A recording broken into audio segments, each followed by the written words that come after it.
आदि में परमेश्वर ने आकाश और पृथ्वी की सृष्टि की, और पृथ्वी बेडौल और सुनसान पड़ी थी, और गहरे जल के ऊपर अंधियारा था, तथा परमेश्वर का आत्मा जल के ऊपर मंडलाता था। तब परमेश्वर ने कहा, उजियाला हो, तो उजियाला हो गया। और परमेश्वर ने उजियाले को देखा कि अच्छा है, और परमेश्वर ने उजियाले को अंधियारे से अलग किया। और परमेश्वर ने उजियाले को दिन और अंधियारे को रात कहा। तथा सांझ हुई फिर भोर हुआ। इस प्रकार पहला दिन हो गया। फिर परमेश्वर ने कहा, जल के बीच एक ऐसा अंतर हो कि जल दो भाग हो जाए। तब परमेश्वर ने एक अंतर करके उसके नीचे के जल और उसके ऊपर के जल को अलग अलग किया, और वैसा ही हो गया। और परमेश्वर ने उस अंतर को आकाश कहा। तथा सांझ हुई फिर भोर हुआ। इस प्रकार दूसरा दिन हो गया। फिर परमेश्वर ने कहा, आकाश के नीचे का जल एक स्थान में इकट्ठा हो जाए और सूखी भूमि दिखाई दे, और वैसा ही हो गया।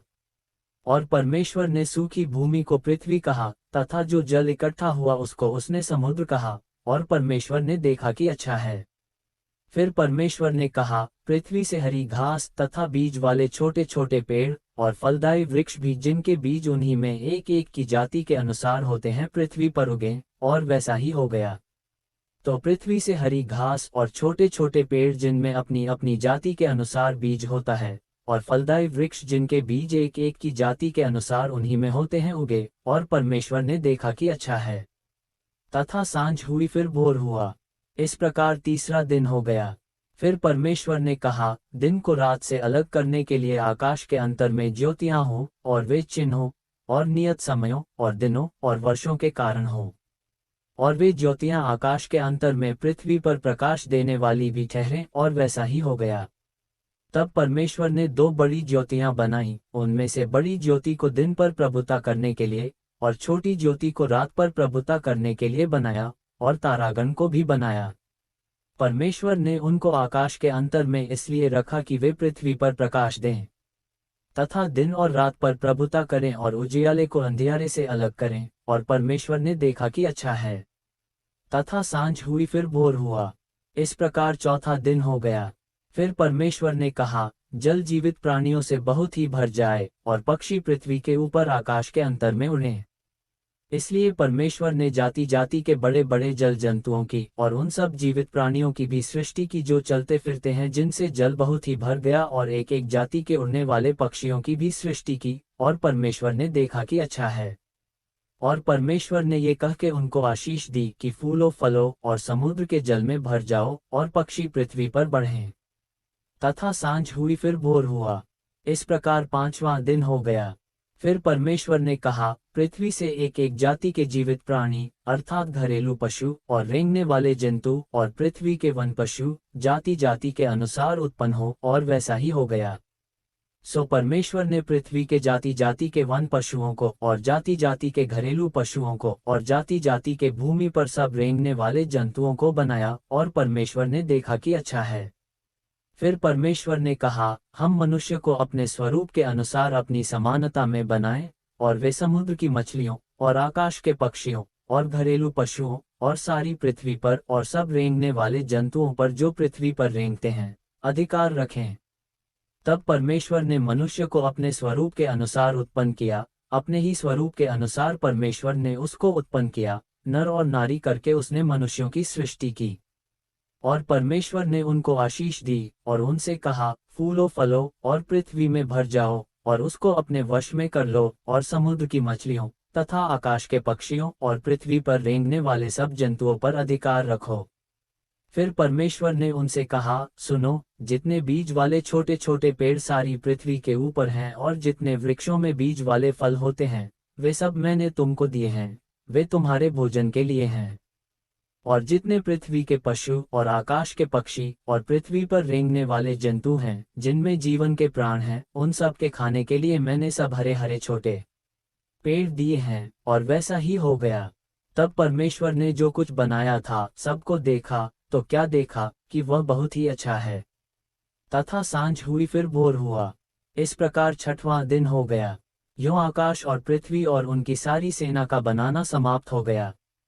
और परमेश्वर ने अपना काम जिसे वह करता था सातवें दिन समाप्त किया।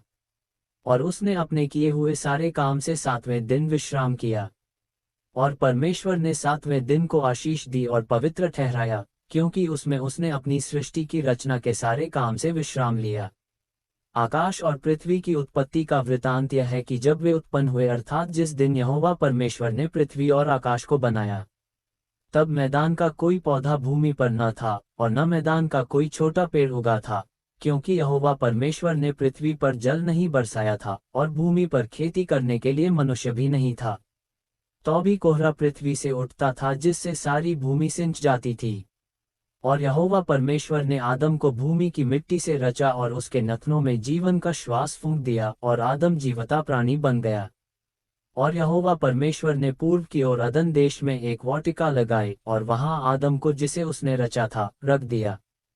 और यहोवा परमेश्वर ने भूमि से सब भांति के वृक्ष, जो देखने में मनोहर और जिनके फल खाने में अच्छे हैं, उगाए, और वाटिका के बीच में जीवन के वृक्ष को और भले या बुरे के ज्ञान के वृक्ष को भी लगाया।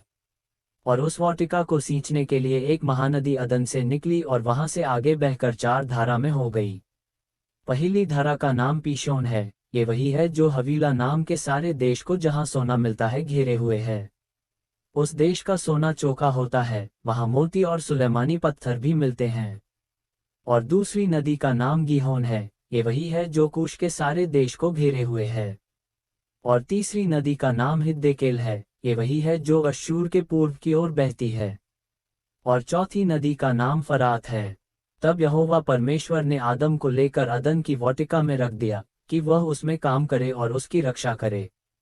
तब यहोवा परमेश्वर ने आदम को यह आज्ञा दी कि तू वाटिका के सब वृक्षों का फल बिना खटके खा सकता है, पर भले या बुरे के ज्ञान का जो वृक्ष है, उसका फल तू कभी ना खाना, क्योंकि जिस दिन तू उसका फल खाए उसी दिन अवश्य मर जाएगा। फिर यहोवा परमेश्वर ने कहा, आदम का अकेला रहना अच्छा नहीं, मैं उसके लिए एक ऐसा सहायक बनाऊंगा जो उससे मेल खाए। और यहोवा परमेश्वर भूमि में से सब जाति के बनेले पशुओं और आकाश के सब भांति के पक्षियों को रचकर आदम के पास ले आया कि देखें कि वह उनका क्या क्या नाम रखता है। और जिस जिस जीवित प्राणी का जो जो नाम आदम ने रखा, वही उसका नाम हो गया। सो आदम ने सब जाति के घरेलू पशुओं और आकाश के पक्षियों और सब जाति के बनेले पशुओं के नाम रखे, परंतु आदम के लिए कोई ऐसा सहायक न मिला जो उससे मेल खा सके। तब यहोवा परमेश्वर ने आदम को भारी नींद में डाल दिया, और जब वह सो गया तब उसने उसकी एक पसली निकालकर उसकी सेंती मांस भर दिया।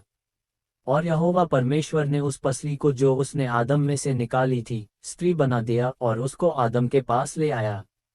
और आदम ने कहा, अब यह मेरी हड्डियों में की हड्डी और मेरे मांस में का मांस है, सो इसका नाम नारी होगा, क्योंकि यह नर में से निकाली गई है। इस कारण पुरुष अपने माता पिता को छोड़कर अपनी पत्नी से मिला रहेगा और वे एक तन बने रहेंगे। और आदम और उसकी पत्नी दोनों नंगे थे, पर लजाते न थे।